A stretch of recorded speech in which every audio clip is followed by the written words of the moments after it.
নয়নের প্রেম জলে তারা ডুবু ডুবু রে, নয়নের প্রেম জলে তারা ডুবু রে, নয়নের প্রেম জলে তারা ডুবু ডুবু রে, নয়নের প্রেম জলে তারা ডুবু ডুবু রে, তারাও ডুবু ডুবু রে, ডুবু ডুবু রে, তারাও ডুবু রে, তারাও ডুবু ডুবু রে। গৌরী জানে নয়ন তারা প্রেম জলে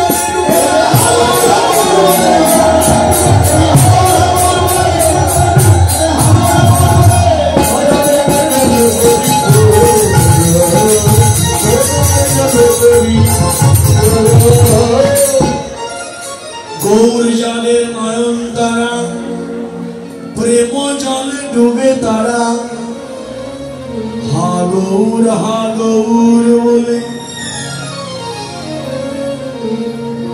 গৌর ভজন করে যারা, গৌর বলে কাঁদে তারা।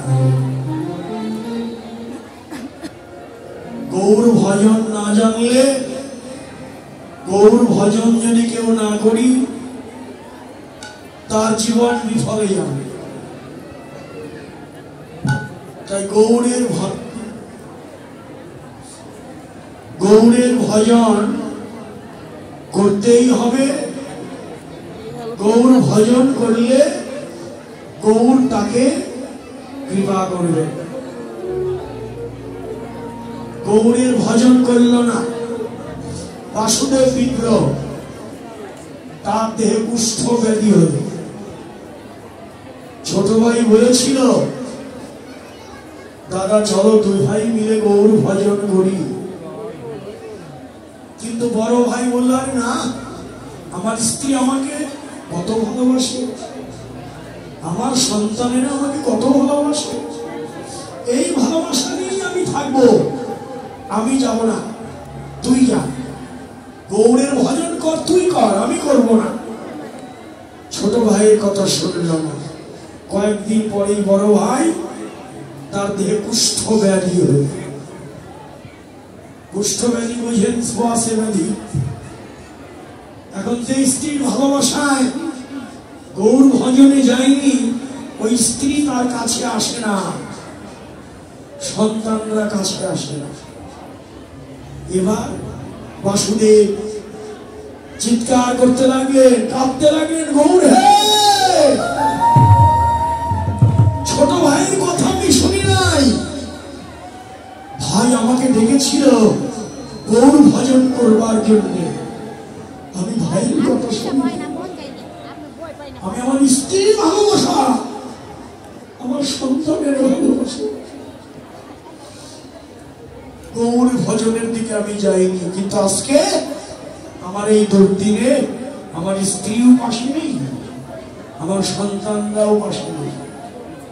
বরঞ্চ স্ত্রী দেখে সন্তানদের বললেন, তোর বাবাকে তো আর ঘরে রাখা যায় না,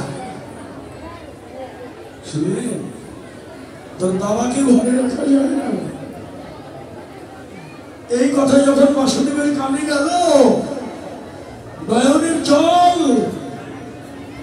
গড়িয়ে পড়ল, বলল, হয় না ভগবান, আমার ঘরে আজকে আমার জায়গা নেই, আমার জায়গা আজকে বারান্দায়, ঘরের দুয়ারে। কাঁদছে বাসুদেব, কাঁদছে। শুনতে পেল গ্রামের এক কোণে মহাপ্রভু এসেছে, ভক্তদের নিয়ে হরিনাম করতে এসেছে। শুনতে পেয়ে বাসুদেব বলল, আমি যাব, কিন্তু যেতে তো পারে না, সর্বাঙ্গে ঘা হয়ে গেছে, কুষ্ঠ ব্যাধি। যেতে যেতে মহাপ্রভু চলে গেছে, দেখা পেল না। মহাপ্রভু কি চলে গেল? হ্যাঁ, চলে গেছে। বাসুদেব তখন বললেন, আচ্ছা তোমরা বলো তো, কোথায় দাঁড়িয়ে মহাপ্রভু কীর্তন করেছিল? ভক্তরা দেখিয়ে দিল, এই তো এখানে দাঁড়িয়ে তো কীর্তন করেছিল।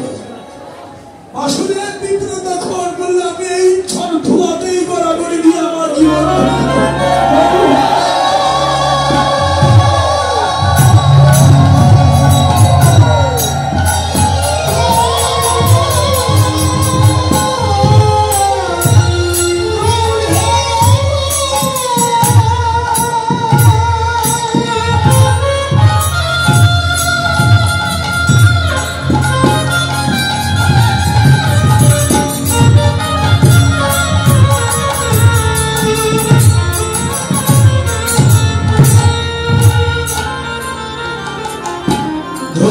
গড়াগড়ি দিতে দিতে আগুন হয়ে ডাকলেন গৌরী হে,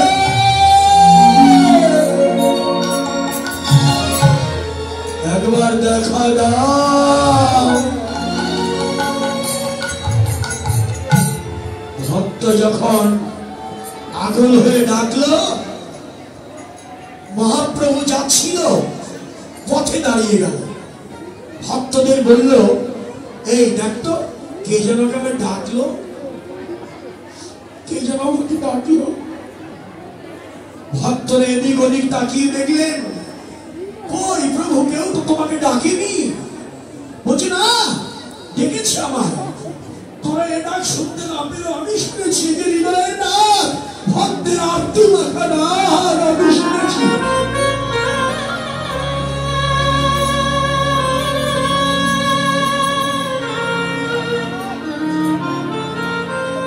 আমি যাব, ব্যাকুল হয়ে ছুটল মহাপ্রভু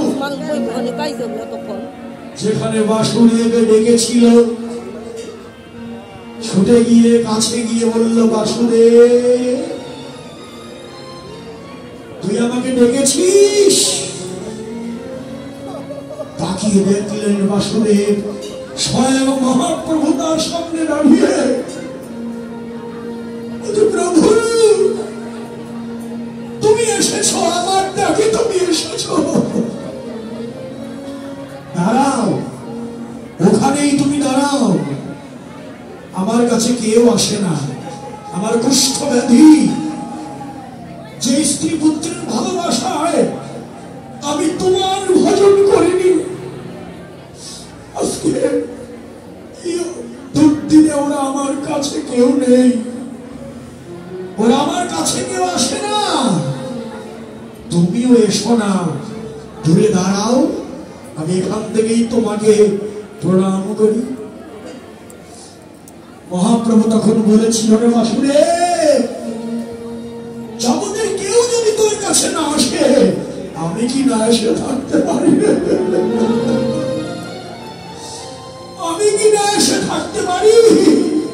আয়, আয় আয় আমার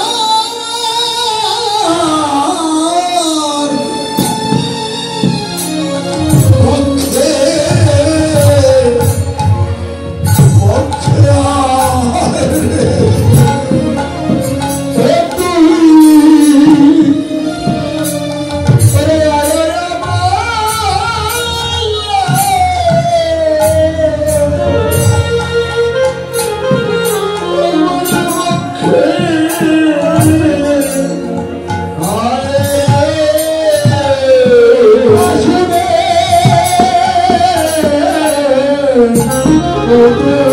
Oh,